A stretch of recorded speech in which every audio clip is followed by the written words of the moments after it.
નમસ્તે વિદ્યાર્થી મિત્રો, આજે આપણે વાત કરવાના છીએ વિવેચનનું સ્વરૂપ અને વિભાવના વિશે. આપણે આપણી કોઈ પણ પ્રવૃત્તિ માટે અભિપ્રાય માંગતા હોઈએ છીએ. આપણે ઘણીવાર કોઈને પૂછતા હોઈએ છીએ કે અમારું નવું બનાવેલું ઘર તમને કેવું લાગ્યું, અને આપણને અભિપ્રાય મળે છે. આ અભિપ્રાય હકારાત્મક પણ હોઈ શકે અને નકારાત્મક પણ. કલા એ પણ એક પ્રવૃત્તિ છે. આથી જ આપણે કોઈ કલાકૃતિ જોઈને આ કે તે અભિપ્રાય આપીએ છીએ. કોઈ સરસ કાવ્ય વાંચ્યું, નવલકથા વાંચી, વાર્તા વાંચી, કે કોઈ શિલ્પ સારું જોયું કે સારું ચિત્ર જોયું અને આપણા મનમાં આપણે અભિપ્રાય બાંધતા હોઈએ છીએ. તો કલાકૃતિઓ આપણા મનમાં જે સંચલનો પેદા કરે અને એ સંચલનોને આપણે ભાષા દ્વારા આકાર આપીએ છીએ, એ વિવેચન છે. તો આ વિવેચનની વિભાવના, એના પ્રકારો, સર્જન અને ભાવન, કારિત્રી અને ભાવિત્રી પ્રતિભા વિશે આજે આપણે વિસ્તારથી વાત કરવાના છીએ. આ વાત કરવા માટે આજે આપણી વચ્ચે MS યુનિવર્સિટીના ભૂતપૂર્વ પ્રોફેસર ડૉક્ટર રમણ જોશી, તેઓ પોતે રમણ સોની, તેઓ પોતે વિવેચક છે. અનેક એમના વિવેચન ગ્રંથો પ્રગટ થયેલા છે. શ્રીધરાણી અને ઉષ્ણસ ઉપર એમનું સંશોધન કાર્ય છે, અને પ્રત્યક્ષના તેઓ તંત્રી છે. એ માત્ર વિવેચનનું સામયિક છે અને નિવૃત્તિમાં પણ તેઓ સતત પ્રવૃત્ત છે. એવા રમણ સોની આજે આપણને વાત કરવાના છે. અને બીજા એક વિવેચક ડૉક્ટર ભરત મહેતા, તેઓ MS યુનિવર્સિટી ગુજરાતી વિભાગમાં રીડર છે. અનેક એમના વિવેચન ગ્રંથો પ્રગટ થયેલા છે. તેઓ સર્જક અને વિવેચક બંને છે. તે પણ આપણને સર્જન અને ભાવન, કારિત્રી અને ભાવિત્રી પ્રતિભા વિશે પહેલા આપણને વાત કરશે. તો ડૉક્ટર ભરત મહેતા. વિદ્યાર્થી મિત્રો, નિવ્યાબેને જે આપણને વાત કરી કે સાહિત્યની એક પ્રવૃત્તિ જો ઘટાવીએ તો એ પ્રવૃત્તિ એ ત્રિધરી પ્રવૃત્તિ છે. એને આપણે બ્લેકબોર્ડ પર જોઈશું, અને એ ત્રણ જે ધરી છે એના મુખ્ય બિંદુઓ છે અને એમની વચ્ચે કેવી રીતે વ્યાપાર ચાલે છે, એ વ્યાપાર વિશે આપણે વિગતે જોઈએ.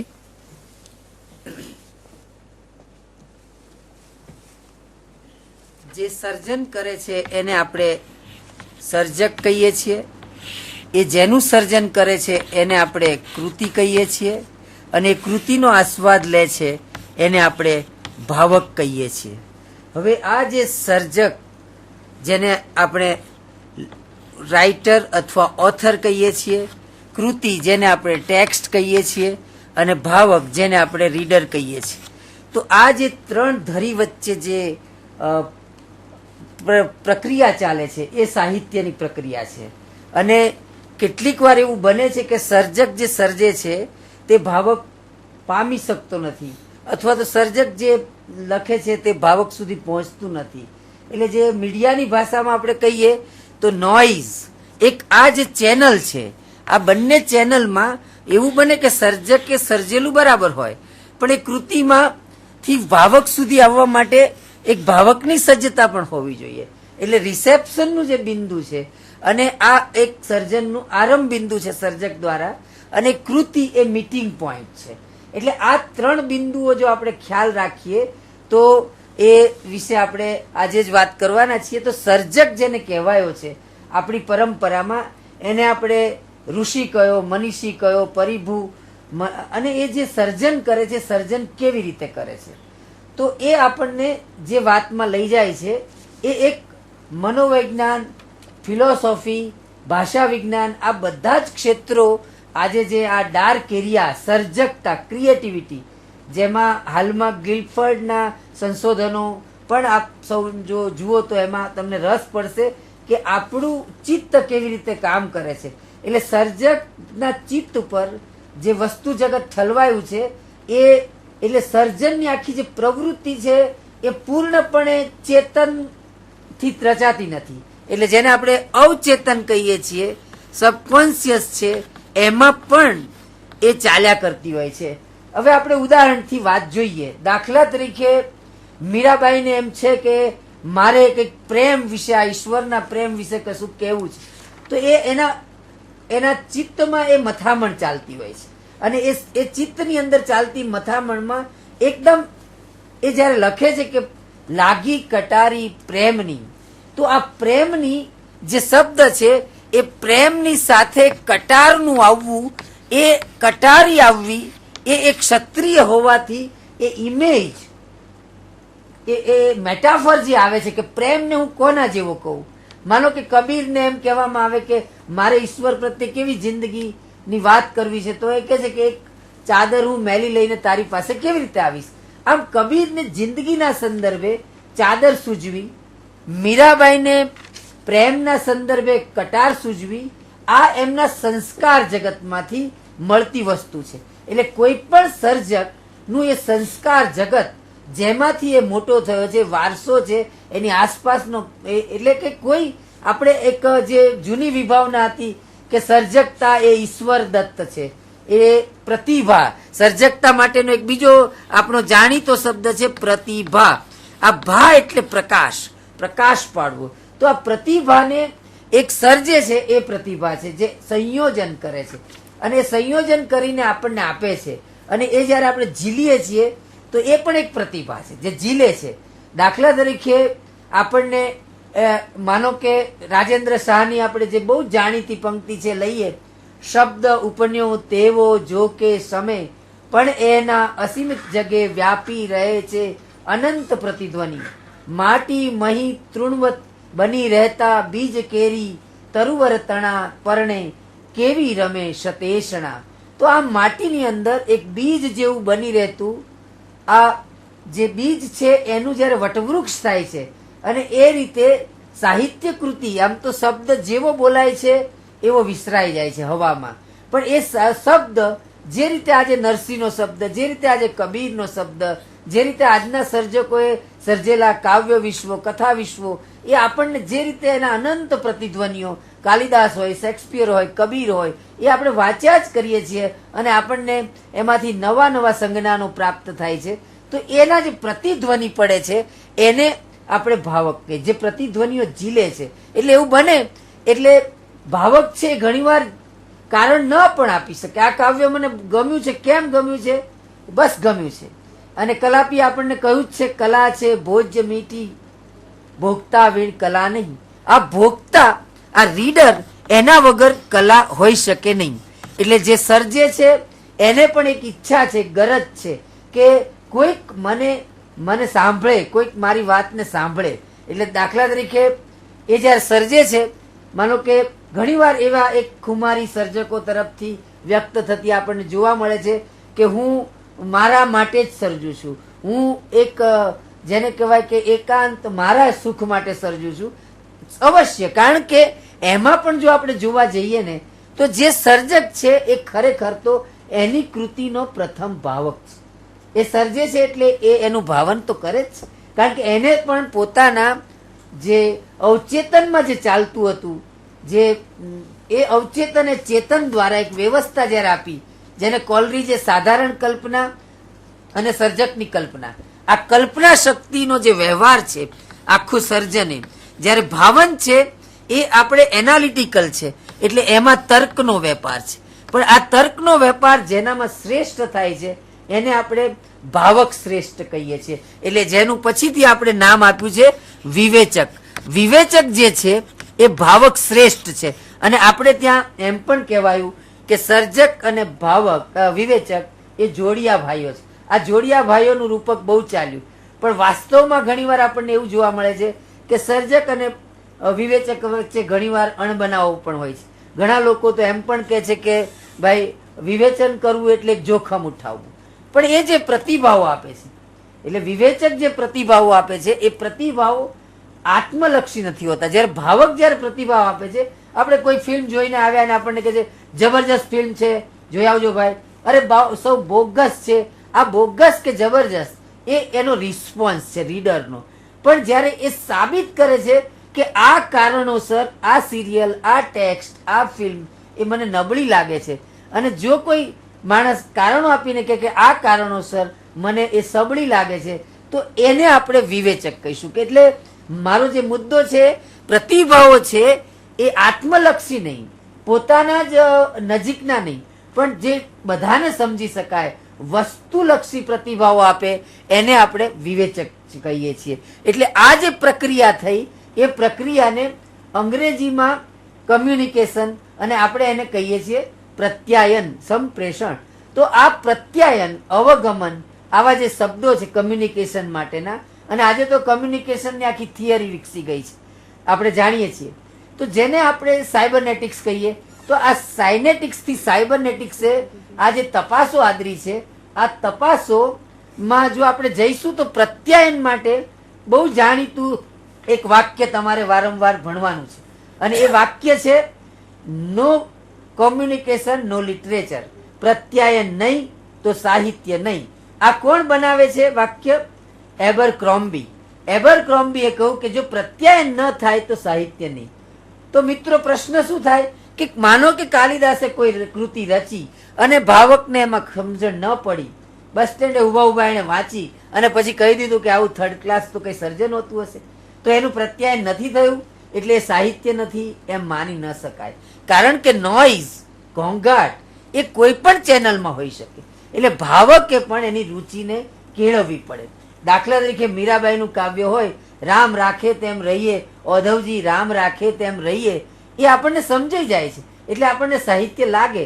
પણ કોઈ આધુનિક કવિની રચના હોય અને એ રચનામાં એ એક પ્રકારનું તોફાન રચી મૂકતો હોય અને જો એ તોફાનને આપણે ઝીલી ન શકીએ અને એમ કહી દઈએ કે ભાઈ આ રાવજીને ક્યાંક પથારી ખીલી ગઈ, કુસુમ ટહુક્યા કંઈક રુધિરમાં, તો આ જે એન્ટ્રોપી, અવ્યવસ્થા આપણને લાગે છે અને એકદમ થાય છે કે ના, કવિતા તો પેલી હતી રામ રાખે તેમ રહીએ, ઓધવજી રામ રાખે તેમ રહીએ. એના બદલે આ રાવજીની કવિતા છે પથારી ખીલી ગઈ, કુસુમ ટહુક્યા કંઈક રુધિરમાં. તો એ આપણે એક ભાવક તરીકે આપણી ફરજ બને છે. એટલે આખી પ્રવૃત્તિમાં વિવેચનની પરિભાષામાં જેને રુચિ કહેવાય છે એ રુચિને બહુ મહત્વ આપવામાં આવ્યું છે, અને એટલા માટે જ ભાવકને પણ પ્રતિભાશાળી માનવામાં આવે છે. રાજશેખરે જ્યારે પ્રતિભાના બે ભાગ પાડ્યા ત્યારે જે સર્જે છે એને કાર્યત્રી પ્રતિભા અને જે આ પામે છે એને ભાવિત્રી પ્રતિભા, આમ બે ભાગ પાડ્યા છે. એકમાં તર્ક છે, તર્ક વેપાર છે, ત્યાં બુદ્ધિ છે, એનાલિસિસ કરે છે. એટલે ભાવક શ્રેષ્ઠ જે છે વિવેચક એ એનાલિસિસ કરે છે. એટલે એ એના ઉપકરણોથી પોતાના પ્રતિભાવને સંશુદ્ધ કરતો રહે છે. સર્જક છે એ ઘણા જ સર્જકોમાં પણ કાર્યત્રી પ્રતિભામાં આપણે બે ભાગ પાડીશું. એક સર્જક એવો છે કે જે કોન્શિયસ હોય છે. કેટલાક સર્જક એવા હોય છે કે જે કોઠાસૂદથી જ સર્જક હોય. એને પોતે, માનો કે પન્નાલાલ છે, એને તમે પૂછો કે આ વળામણા તો તમે એવી સરસ લખી છે ને, કેવી રીતે લખી? તો એ તરત જ કહે છે કે મેં તો આમ બધું ગોઠવ્યું અને બરાબર બેસી ગયું એટલે મેં પ્રગટ કરી દીધી. જ્યારે બીજો સર્જક પોતાની સર્જક કેફિયત એ બરાબર ચોક્કસપણે આપી શકે છે એટલે એને આપણે વિદગ્ધ સર્જક કહીએ છીએ. અને એવા સર્જકોને આપણે અનેક વાર ભાગ પાડ્યા. આપણે જ્યારે કહીએ છીએ કે આ રોમેન્ટિક સર્જક છે, આ ક્લાસિકલ પોએટ છે, આ રોમેન્ટિક પોએટ છે, એમ કહેવા પાછળ એ જે વિદગ્ધતા કે એ રંગદર્શિતા, કલાપી અને કાંત વચ્ચેનો ફરક આપણને જે ખબર પડે છે એ છે કે પોતે કોન્શિયસલી, સભાનપણે પોતાની સર્જકતાને જોઈ રહ્યા છે. એટલે દાખલા તરીકે આ સર્જકો જ્યારે કેફિયત આપે તો સાચી કેફિયત આપે તો કેવી મજા પડે એનું હું તમને એક ઉદાહરણ આપું. જુઓ કે જેમાં આપણને એમ કહેવામાં આવ્યું કે આ ચાંદરનું કાવ્ય લાભશંકરે લખ્યું નાની વયે, અને એકદમ ઉમાશંકરે હુંફાળા હાથ એમની સાથે મેળવ્યા અને કહ્યું કે આ કાવ્ય ખૂબ સરસ થયું છે અને હું સંસ્કૃતિમાં છાપું છું, આ પ્રેમનું કેટલું સરસ કાવ્ય છે. હવે જો લાભશંકર આજે લખે છે કે તે વખતે મને પ્રેમનો કોઈ અનુભવ નહોતો, એ કાવ્ય મેં કેવી રીતે લખ્યું હું જાણું છું, એ કૃતક હતું. તો જો આ કૃતક હતું છતાં બધાને અપીલ કરી ગયું ત્યારે મને મારી જાત પ્રત્યે હસવું આવ્યું કે આ જે હું વિશ્વ સર્જું છું એની સાથે મારો કોઈ ખરેખર અંદરનો નાતો છે. તો આ કેફિયતમાંથી આપણને જાણવા મળે છે. અને એટલા માટે એમણે જે રીતે પછી પોતાની કાવ્ય યાત્રાને વિકસાવી કે જે હું અનુભવું છું એ જ સચ્ચાઈપૂર્વક લખવું. એટલે એ લખે છે કે મારું બા ચા પાથી આરંભાયેલું કાવ્ય જીવન વિષ્ટા વિજન આ કમોડ પર એકાંતમાં કણસે છે, આઈ એમ ઇનકેપેબલ ઓફ કીપિંગ સાયલન્ટ, એટલે જો એક તરફ સર્જનનો આપણે જે ગૌરવ કરતા હતા, સર્જક એટલે ઋષિ, સર્જક એટલે આર્ષદ્રષ્ટા, સર્જક એટલે મનીષી, અને આ એમ કે છે કમોડનું એકદમ, આ મારે તમને આ વાત એટલા માટે કરવી છે કે આપણે ત્યાં ખૂબ કાવ્યો એવા લખાયા છે કે જેમણે કાવ્યને જ વિષય બનાવ્યું છે, કાવ્ય પ્રક્રિયાને વિષય બનાવ્યું છે. તો આ કાવ્ય પ્રક્રિયાને વિષય બનાવતું આ કાવ્ય પ્રવાહન જેમાં આવે છે કે આ વિસ્ટા વિઝન, આ જે મારું કમોડ પર ઊહું કરતો આ કાવ્ય નાયક એક આપણને એ મીથમાંથી ખસેડી દે છે કે આ પ્રતિભા, આ મહાનતા, એ પ્રતિભા છે અને મહાન પણ છે, પણ છતાં એના એક પ્રકારના એવા, માનો કે આપણને સુંદરમે પણ ચેતવ્યા. એમણે કહ્યું કે મેં બુદ્ધના ચક્ષુ કાવ્ય લખ્યું તો હું વાડ પાસે બેઠો હતો એક વહેલી સવારે અને મને સૂજ્યું, અને જ્યારે હું ટેબલ પર કાગળ લઈને ગાંધી ઉપર કાવ્ય લખવા બેઠો તો ન લખી શક્યો, લખાયું તો છંદ બરાબર હતો, સોનેટ બરાબર હતું, પણ એમાં એક જ વસ્તુ ખૂટતી હતી અને તે કવિતા. એટલે કવિતા ક્યારે ફૂટી નીકળે છે, એ ક્યારે છાપો મારે છે, એના સર્જકને ખબર નથી હોતી. કારણ કે એ આખો મામલો એ એક ડાર્ક ઝોન જે છે આ ચિત્તનો, ચેતનની અવસ્થાનો, આ ચેતન અને અચેતનની ચાલતી પ્રક્રિયાનો, પણ ચેતન અવસ્થામાં એને એક વ્યવસ્થા આપે છે.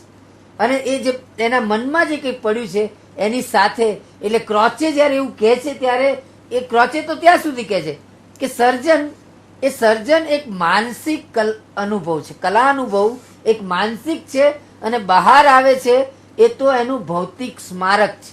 એટલે માછલું બહાર આવે છે જળની બહાર એટલે એ મૃત્યુ પામે છે. એટલે જે કળાકૃતિ છે એટલે એ તો આંતરિક છે. અને આમ ક્રોચેની જો વિભાવના આપણે સ્વીકારીએ તો ચેતનપણે એને જે કામ કર્યું છે, એને જે અચેતનમાં એના મનમાં ચાલતી જે પ્રક્રિયાઓ છે, એને ચેતનપણે જે કામ કરે છે એને આપણે કૌશલ કહીએ છીએ.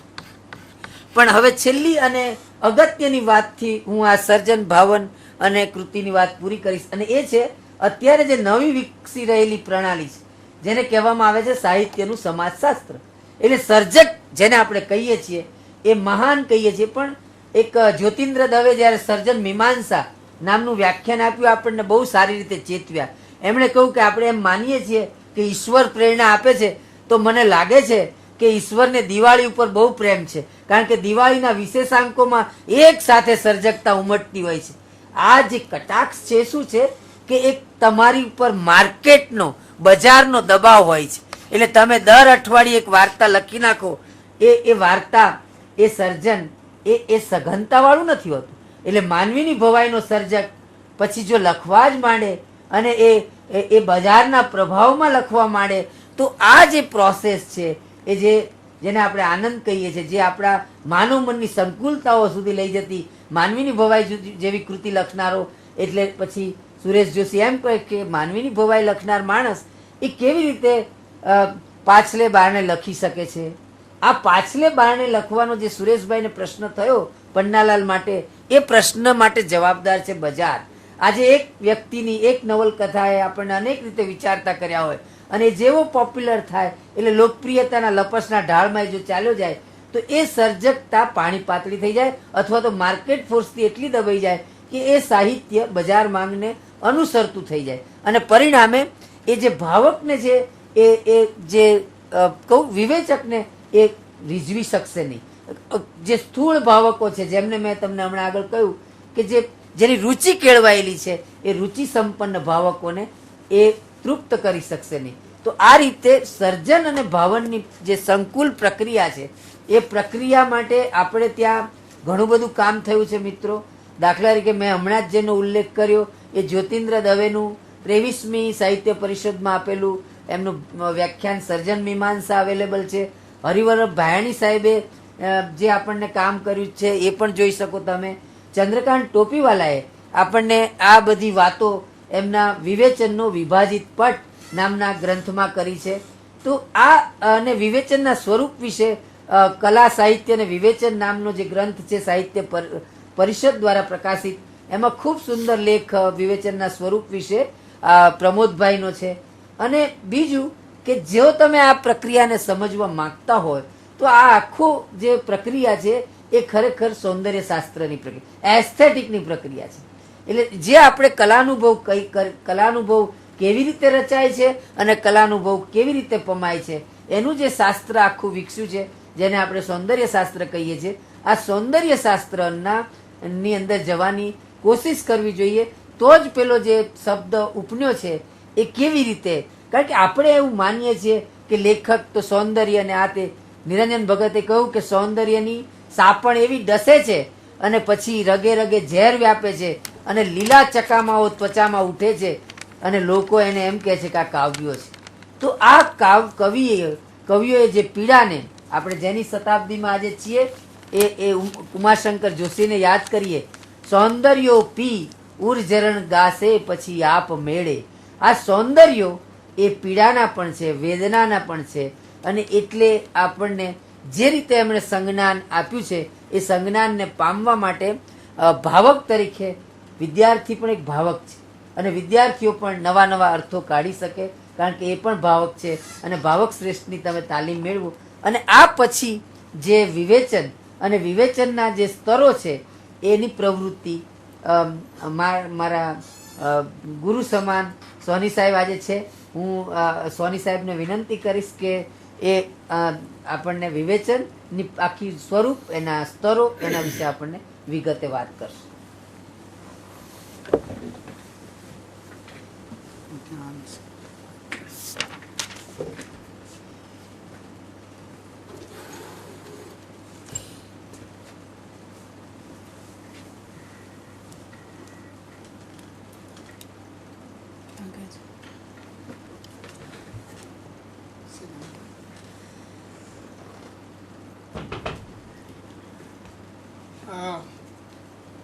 વિદ્યાર્થી મિત્રો, શિયાળાની આ હુંફાળી સવારે તમારું સૌનું સ્વાગત. તો આપણે હવે વિવેચન વિશે થોડીક વાત કરીએ. સામાન્ય રીતે તમે જાણો છો કે વિવેચન એ શું છે. આપણે જ્યારે કોઈ સાહિત્ય કૃતિ વાંચીએ છીએ અને પછી એનો આનંદ માણીએ છીએ, એ આનંદ આપણી એક પોતાની એક અંગત બાબત છે. પણ આપણે કેમ આનંદ થયો, અથવા તો આપણે આગળ જે કવિતા વાંચી હતી એના બદલે આ કવિતામાં આપણને કેમ ઓછી મજા પડી, એના વિશે જ્યારે તમે કહેવા બેસો કે એના વિશે તમે જ્યારે લખવા બેસો ત્યારે વિવેચનની શરૂઆત થાય છે. આ વિવેચનની એક સાદામાં સાદી ઓળખ છે. એટલે હમણાં જે વાત થઈ કે પહેલાં ભાવન આવે છે અને પછી વિવેચન આવે છે, એટલે આપણે આખી વાતને આ રીતે મૂકીશું. એ તમે જરાક નોંધી દો.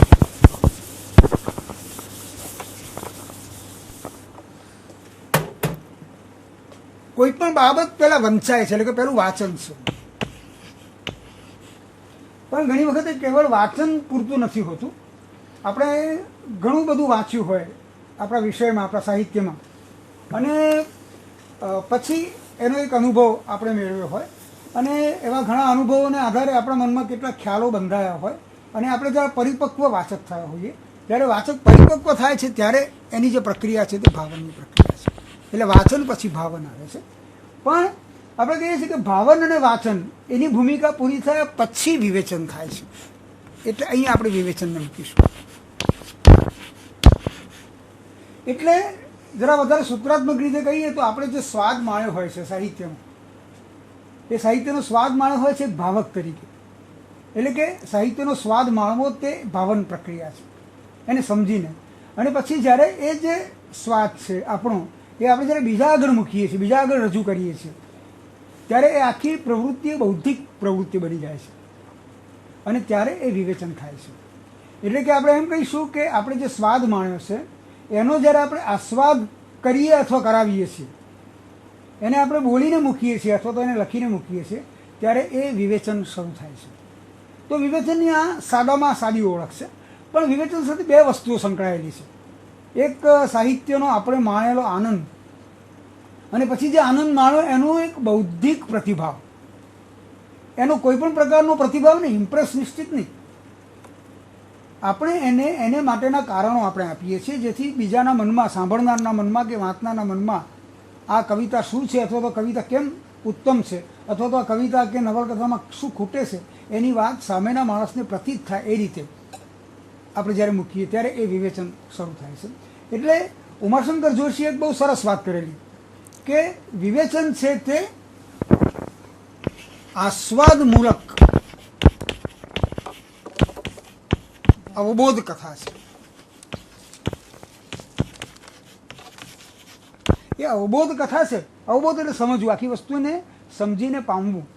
એટલે એ અવબોધ કથા તો છે જ, પણ એના મૂળમાં આસ્વાદ છે. એટલે આપણે જ્યારે વિવેચનને શાસ્ત્ર કહીએ છીએ ને, આપણે બધા કહીએ છીએ કે વિવેચન શાસ્ત્ર છે કારણ કે એની આખી પરંપરા છે.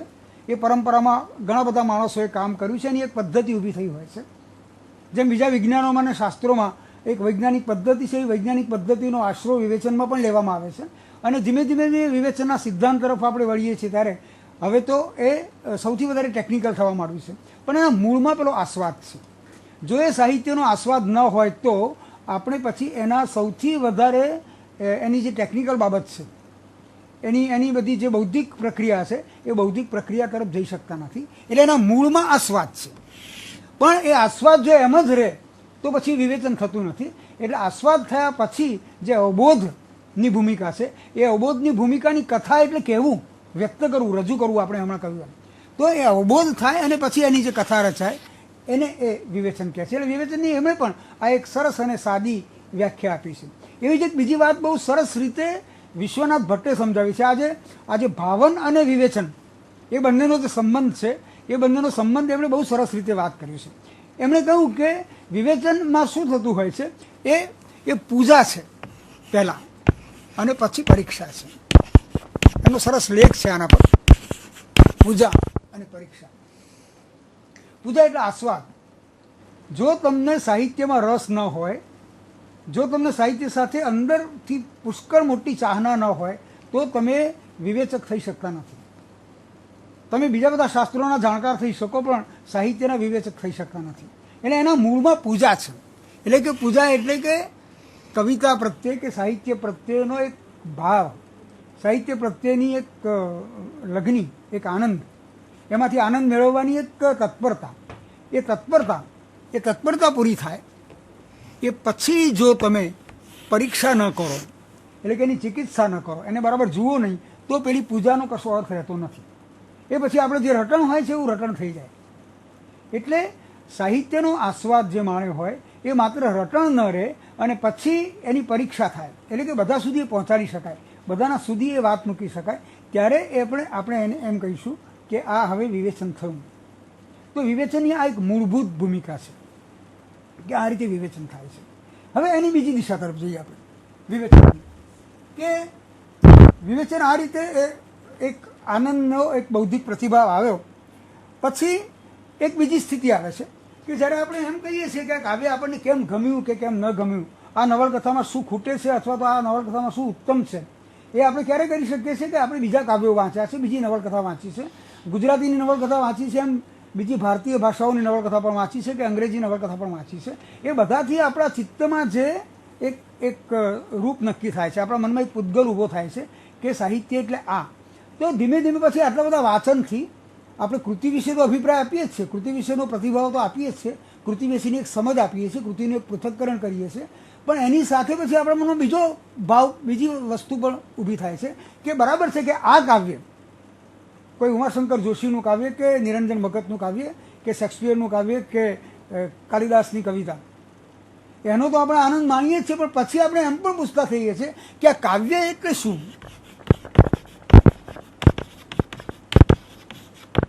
ત્યારે આપણે વિચારના એક અમૂર્ત પ્રદેશમાં જઈએ છીએ કે જે સીધો દેખાતો નથી પણ એના વિશે વિચાર કરીએ છીએ. તો વિવેચન બીજી દિશામાં પણ જાય છે કે કાવ્ય એટલે શું, પ્રતીક એટલે શું, અલંકાર એટલે શું, રૂપ એટલે શું, રૂપની રચના એટલે શું, જે બધા તમે એ કર્યા હશો કે કેવી રીતે થાય છે. તો આ વિવેચન શું છે, વિવેચનનું કામ શું છે, આ બધી જે પ્રવૃત્તિ છે એ પ્રવૃત્તિમાં પણ આપણને એ લઈ જાય છે. એટલે એ રીતે આપણે બધું જોવા બેસીએ તો આખું આપણું જે વિવેચન છે એ વિવેચન શરૂ થાય છે કવિતાના કે કોઈ પણ સાહિત્ય કૃતિના, નાટ્યકૃતિ કે નિબંધ કૃતિ કે એના આસ્વાદથી શરૂ થાય છે, એના પરિચયથી શરૂ થાય છે. અને એ પછી ધીમે ધીમે આપણી આ બૌદ્ધિક પ્રક્રિયાઓમાંથી પસાર થતાં એની નવી નવી પદ્ધતિઓને અજમાવતા એ પછી એના શાસ્ત્ર સુધી પહોંચે છે. એટલે એના શાસ્ત્ર સુધી જે લઈ જાય છે આપણને, તે એ વિવેચનની એક મહત્વની બીજી ભૂમિકા છે. એટલે આપણે જોઈએ છે કે તમે ભણ્યા હશો તમે બીજા વિષયોમાં કે આખી જે પરંપરા છે તે બહુ જૂની છે.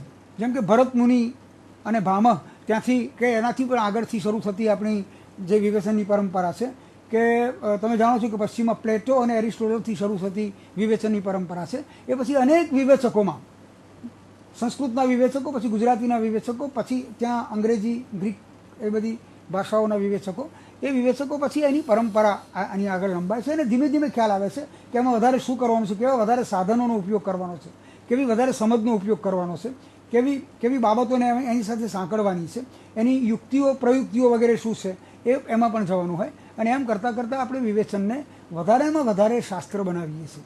પણ જ્યારે વિવેચન શાસ્ત્ર બને છે ત્યારે એ પહેલાં એ વ્યક્તિગત ભૂમિકાએ શરૂ થાય છે. એટલે બીજા બધા શાસ્ત્રો છે. આપણે વિજ્ઞાનને પણ શાસ્ત્ર કહીએ છીએ, આપણે વનસ્પતિ શાસ્ત્રને પણ શાસ્ત્ર કહીએ છીએ, આપણે મનોવિજ્ઞાનને પણ વિજ્ઞાન કે શાસ્ત્ર કહીએ છીએ. પણ એ બધા કરતાં સાહિત્યનું જે વિવેચન છે, એ સાહિત્યનું વિવેચન એક રીતે વિશિષ્ટ છે. કારણ કે શરૂ થાય છે માણસના સંવેદનથી. કારણ કે સાહિત્ય માત્ર એનું જે મૂળ છે તે માનવીય સંવેદન છે, અને માનવીય સંવેદનના પછી અનેક રૂપો એમાં પ્રગટ થાય છે. એટલે બોલે માનવીય સંવેદનને પામવાની જે તૈયારી છે, એ પામવા માટેની જે અંદરની આપણો જે ઉમળકો, સાદામાં સાદી રીતે કહ્યું તો આપણો જે ઉમળકો છે, અથવા તો પછી એને પામવા માટેની જે સમજ છે, ત્યાંથી શરૂ કરી અને વિવેચન, પછી વિવેચન શું છે કે વિવેચનની ફિલોસોફી શું છે, ત્યાં સુધી આપણને લઈ જાય છે. એટલે કે વિવેચનની શાસ્ત્ર તરીકે એની જે રેન્જ છે, એટલે કે એનું જે ફલક છે, એ ફલક ઘણું જ મોટું છે. અને એ રીતે વિવેચનનું શાસ્ત્ર એ આપણને અંગતથી બિનઅંગત સુધી લઈ જનારું, પર્સનલથી યુનિવર્સલ સુધી લઈ જનારું, કે પર્સનલથી ઇમ્પર્સનલ સુધી લઈ જનારું એક વિશિષ્ટ પ્રકારનું શાસ્ત્ર છે. એટલે હવે આપણે આપણા બીજા તબક્કે વિવેચનની આખી આ જે આનો જે ફલક છે કે એના જુદા જુદા જે સ્તરો છે, એ સ્તરોને આપણે અહીંયા એક ચાર્ટ મૂકીને જોઈએ અને પછી એને સમજવાનો પ્રયત્ન કરીએ.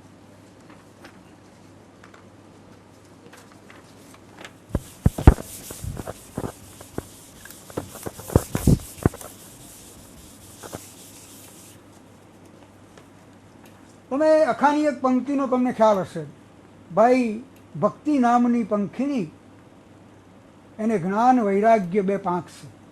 આ ભક્તિ નામની જે પંખીની છે એની બે પાંખો છે, એક જ્ઞાન અને બીજું વૈરાગ્ય.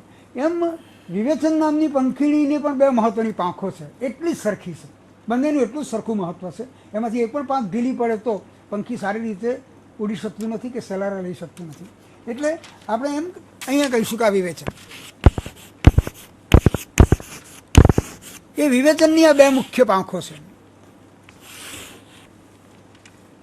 એક જે પાંખ છે ને આપણે પ્રત્યક્ષ વિવેચન કહીશું.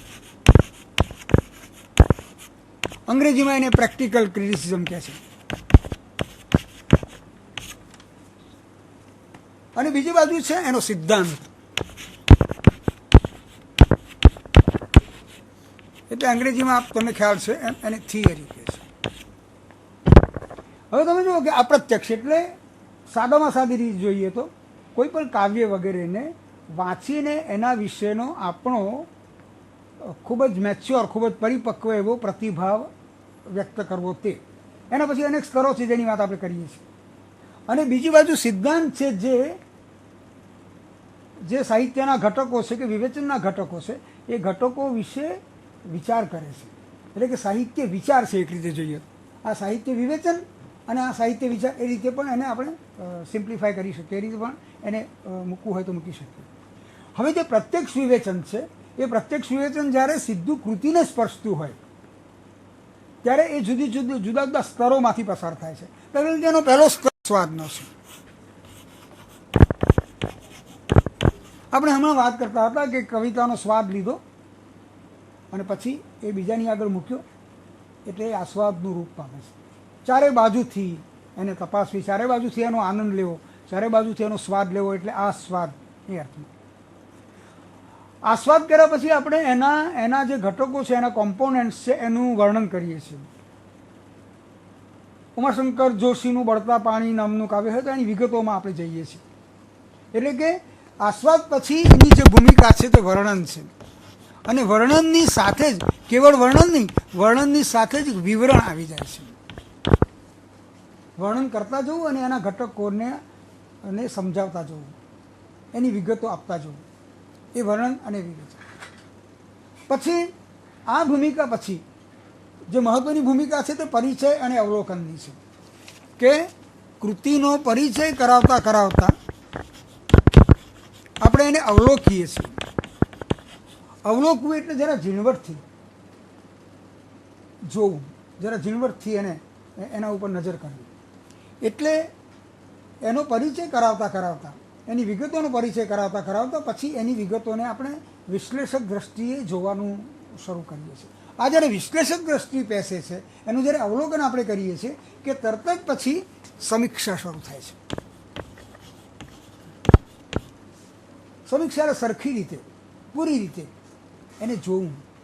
અવલોકનમાં પણ જોવું એ જ છે, પણ સમીક્ષામાં એને વધારે સરખી રીતે, વધારે એના ઘટકોનું વિશ્લેષણ કરતાં કરતાં, એકબીજા સાથેના આંતર સંબંધો જોડતા જોડતા, બે ઘટકો વચ્ચેના સંબંધો જોડતા જોડતા, અને પછી એ રીતે કડી મેળવતા મેળવતા આખી વસ્તુને આપણે જોઈએ છીએ.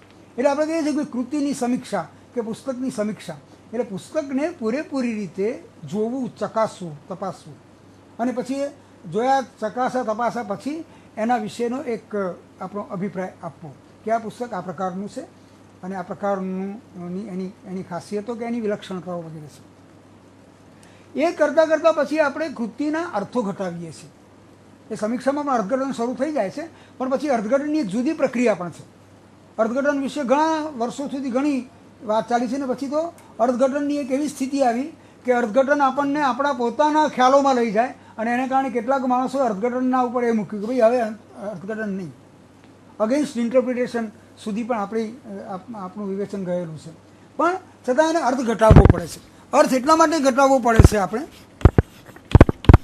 કે સાહિત્યની કૃતિ એ સંવેદનને એમનું એમ સીધી રીતે મૂકતું નથી. એ પણ થતું હતું, એ પણ એક સમયની કવિતામાં, પણ પછી એને કંઈક બીજી પ્રયુક્તિઓથી, કલ્પનથી, પ્રતીકથી એ દ્વારા પણ એને મૂકવાનો પ્રયત્ન કરે છે. તો અર્થઘટન અને પછી એનું મૂલ્યાંકન,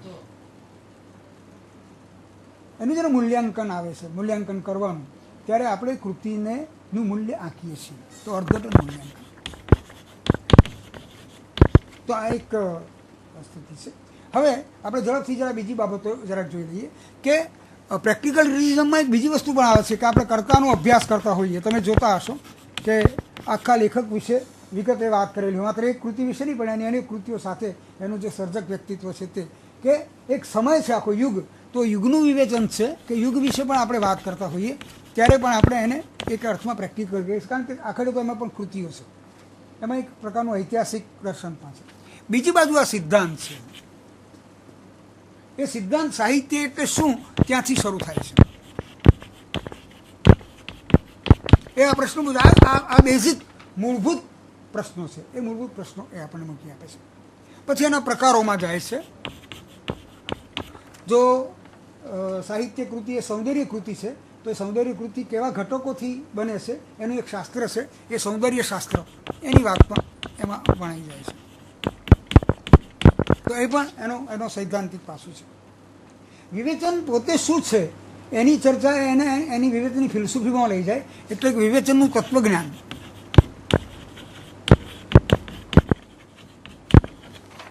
એ પણ સિદ્ધાંતની એક જરૂરિયાત છે. એના પ્રયોજનો કે વિવેચન કેમ અધિકૃત છે. સૌથી મહત્વનો મુદ્દો તો એ છે કે વિવેચનની અધિકૃતતા પણ વિવેચન ઊભી કરી આપે છે, કે શેને કારણે વિવેચન અધિકૃત થઈ શકે અને કેવી રીતે થઈ શકે, તો એ અધિકૃતતા તપાસવી.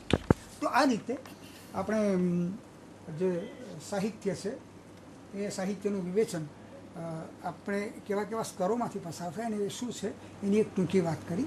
ઘણા બધા પુસ્તકો છે, હમણાં ભરતભાઈએ પણ થોડા સૂચવે, તો એવા થોડા પુસ્તકોમાંથી પણ તમે પસાર થશો. ખાસ કરીને સાહિત્યના કોષોમાંથી ગુજરાતી સાહિત્ય પરિષદે સાહિત્ય કોષ એના પહેલો, બીજો, ત્રીજો ખંડ કર્યા છે. એ કોષમાં તમે પસાર થાઓ, સાહિત્યના ઇતિહાસોમાંથી પસાર થાઓ, અને ખાસ કરીને ગુજરાતી સાહિત્ય કોષનો જે ત્રીજો ખંડ છે એમાં તમને વિવેચન વિશે અને સાહિત્ય વિશે, કૃતિ વિશે, એના પ્રકારો વિશે, એના વિશે પણ વાત કરી. વિશ્વકોશ છે એમાં પણ. તો આવું બધું તમે જરા સાંભળતા પણ રહો, જોતા પણ રહો, તો તમારી વિવેચન વિશેની સ્પષ્ટતાઓ વધશે. હું માનું છું કે આજની વાતથી પણ તમારા મનમાં થોડીક સ્પષ્ટતાઓ વધી હશે. અને હવે તમે જે પ્રશ્નો પૂછશો એના જવાબ રૂપે પણ થોડીક વધારે આપણે ઉમેરીશું. ચાલો, આવજો. Thank you.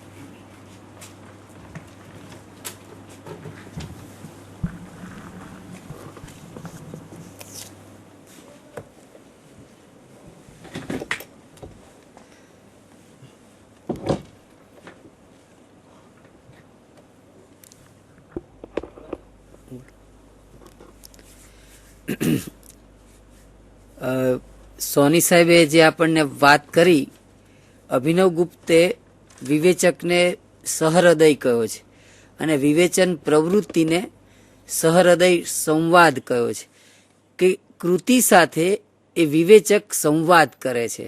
અને સંવાદની જુદી જુદી એમણે આપણને બહુ સરસ રીતે જે બે પંખીણીની બતાવી વિવેચનની, અને જે વાત એમણે કરતા કરતા એક શબ્દ બોલ્યા હતા, જો તમે બરાબર સાંભળ્યો હોય તો, કે એની જુદી જુદી એક પદ્ધતિઓ છે. તો આ વિવેચનની પદ્ધતિઓ એટલે શું?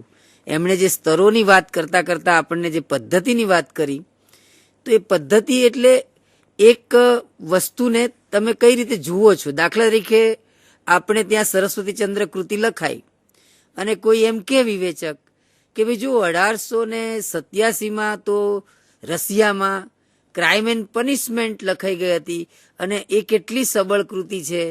સુરેશભાઈ આવો પ્રશ્ન કર્યો અને આ કૃતિમાં કેટલી કચાશો છે. તો એ પ્રશ્ન સાચો છે, એ તુલનાત્મક વિવેચન પણ થયું.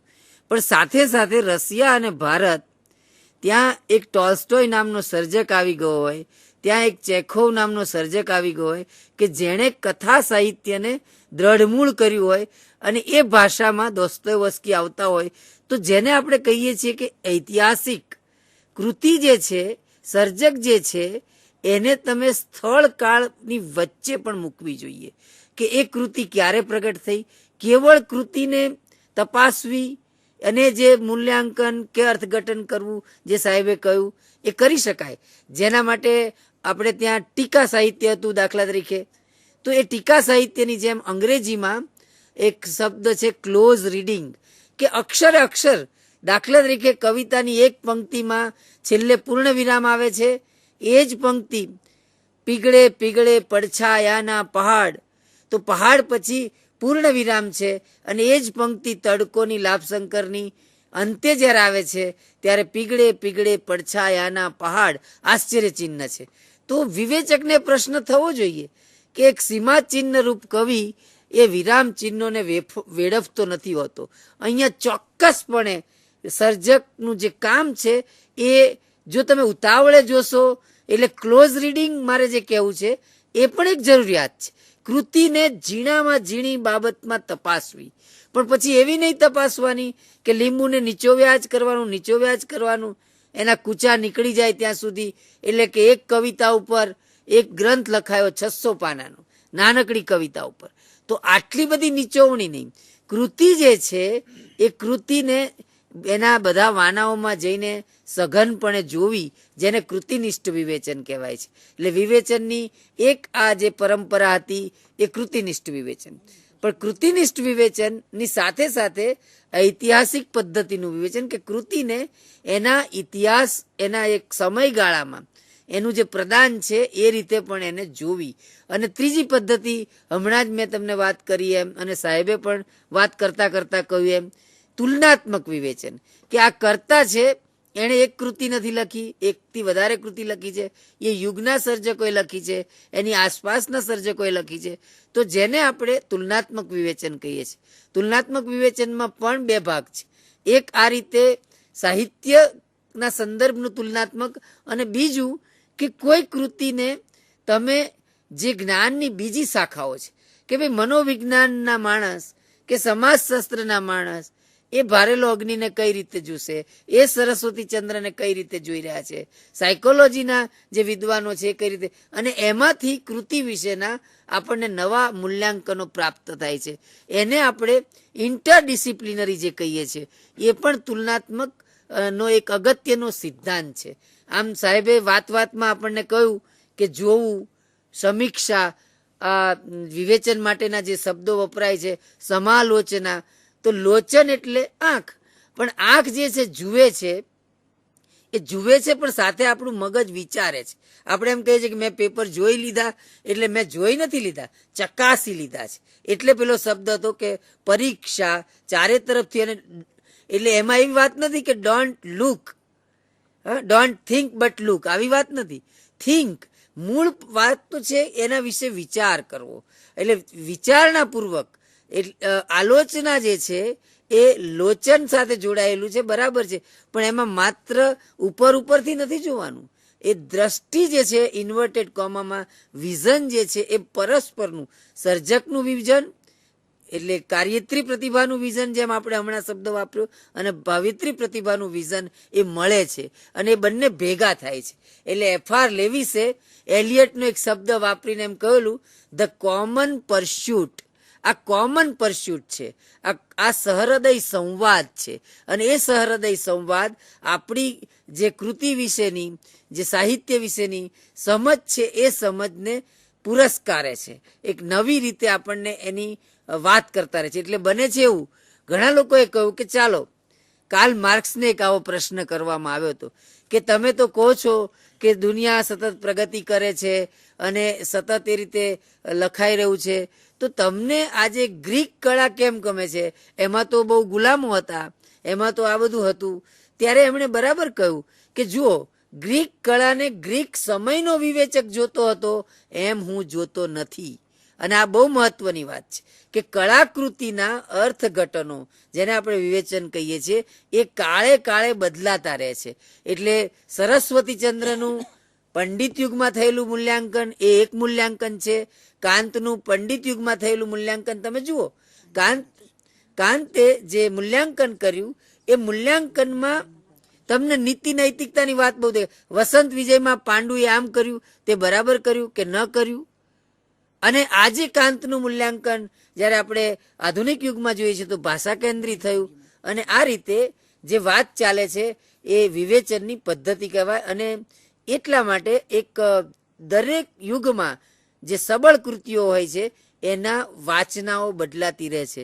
આ સંદર્ભે હું, જો આપના કોઈના પ્રશ્નો હોય તો અમારી પાસે આવે તો આપણે આગળ વાત લઈ જઈએ, નહીતર સોની સાહેબ થોડીક વાત કરશે.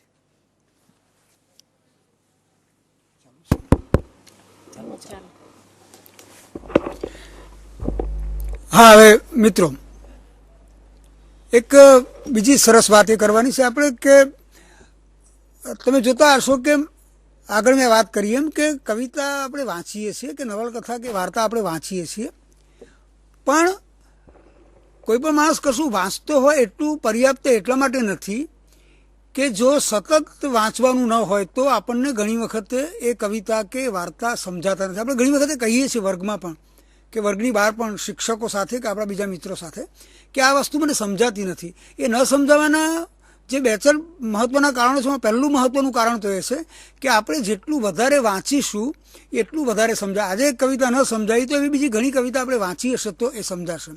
આપણે ખબર છે કે દલપતરામની કવિતા તો ઘણી સરળ કવિતા હતી, શિયાળે શીતળવા વાય વગેરે પ્રકારની. છતાં કવિ સંમેલનમાં જ્યારે જતા ત્યારે એમને ઘણા માણસો એવી ફરિયાદ કરતા હતા કે કવિ, તમારી કવિતા અમને બહુ અઘરી લાગે છે. ત્યારે દલપતરામે એક બહુ સરસ જવાબ આપેલો કે ભાઈ, કવિતાને સમજવા માટે તો અધ્યાસ અને અભ્યાસ જોઈએ. એટલે કે તમે જેમ જેમ વધારે વાંચતા જશો એમ એ વસ્તુ સમજાતી જશે. એ આપણે માટે, વિદ્યાર્થીઓ માટે પણ બહુ જરૂરી છે કે તમે જેટલું વધારે વાંચતા જશો એટલું વધારે સમજાતું જશે. તો એક તો આ સતત વાંચવું અને વધારે વાંચવું, અભ્યાસક્રમ 12ની થોડી કવિતા વાર્તા હોય તે પણ વાંચતા જવું. એક બીજી વાત એ છે કે વિવેચન ક્યારે થાય છે કે જ્યારે આપણને જે આનંદ થાય તેને આપણે વ્યક્ત કરીએ છીએ. એમાં પણ એક વાત આપણે વિદ્યાર્થીઓ તરીકે પણ બહુ સમજવા જેવી છે કે તમે કોઈ કાવ્ય વિશે વાંચો ત્યારે કે કોઈ વાર્તા વાંચો ત્યારે તમને આનંદ થાય છે, તમને એમાંથી કેટલુંક સમજાય છે, બરાબર છે, પણ તમે ખરેખર જ્યારે લખવા બેસો, તમે લખવાનો પ્રયત્ન કરો, જેવું કાચું કોરું કે શરૂઆતનું પ્રાથમિક જે કંઈ લખાય તે, જો આપણે લખવાનો પ્રયત્ન કરતા જઈશું તો આપણને ખબર પડશે કે આપણે કેટલું સમજ્યા છીએ. ખરેખર આપણે કેટલું સમજ્યા છીએ ત્યાં તે સ્પષ્ટ ક્યારે થાય કે જ્યારે આપણે કશું કોઈની સામે બોલીએ, વાત કરીએ અથવા તો આપણે લખવા બેસીએ. એટલે આ પણ એક પ્રયત્ન કરવા જેવો છે કે આપણે પરીક્ષામાં લખીએ પહેલાં આપણે કોઈ પણ કાવ્ય વિશે લખીએ તો તમને લખવાનો પણ મહાવરો થશે, લખવાનો પણ ખ્યાલ આવશે અને વિવેચન શું છે તેનો તમને પોતાને પ્રત્યક્ષ, તમને પોતાને સીધો સાક્ષાત અનુભવ થશે. Thank you very much.